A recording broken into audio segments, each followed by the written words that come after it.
న విశ్వసేత్ కుమిత్రే చ న విశ్వసేత్ కుమిత్రే చ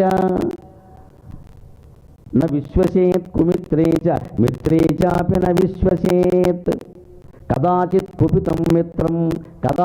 కుపితం మిత్రం సర్వం గుహ్యం ప్రకాశయేత్ అన్నాడు. ఎప్పుడు అన్ని రహస్యాలు అందరికీ చెప్పకూడదు. స్నేహాల్లో పెద్దవాళ్ళు కూడా జాగ్రత్తగా ఉండాలి.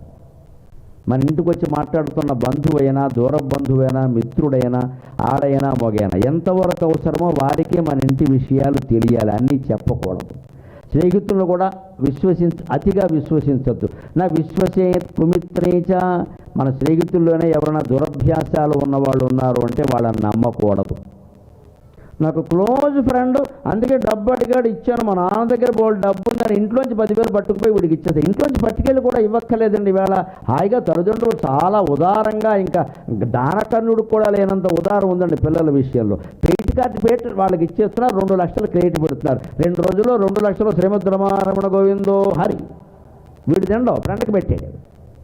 ఎందుకంటే వీడి కార్డు ఉంది గీకడానికి. గీకో క్రెడిట్ కార్డు పెట్టి గీకడం అంటే తిరుక్షవరం, మొత్తం గీకేయడమే. పైగా జేబులో డబ్బులు పరచులోంచి తీసి ఖర్చు పెడితే నా వయసు వాళ్ళందరికీ తెలుసు, చాలా కష్టపడి ఖర్చు పెట్టడం. పరచు చేస్తావు, అందులోంచి 500 నోటు రాగానే 500 అంటే ఎంత? 500. దాన్ని 50లోకి మారిస్తే 10 50. దాన్ని 10 రూపాయల నోటు కింద మారిస్తే అయ్యి బాబు 50 పదులు ఎక్కడి నుంచి వస్తాయి, ఎంత కష్టపడితే వచ్చి అనుకుంటాం. ఈ కార్డుకి అదేం లేదే, గీకడం గోకడం ఎంత తీసామో తెలియదు, ఏమైందో తెలియదు. కనీసం పాస్బుక్ పట్టుకెళ్ళి బ్యాంకు పట్టుకెళ్ళి వేయమంటే ఎవడెత్తడయా 3 ఏళ్ల చెట్ట వేయనంటున్నారు. పైగా దానికి డెబిట్ కార్డే మాయ అంటే క్రెడిట్ కార్డు మళ్ళీ. అంటే నీకు వస్తువులు అవసరం లేకుండా క్రెడిట్ తీసేసుకో, షాపులకు వెళ్ళి కావాల్సినవన్నీ కొనేయి.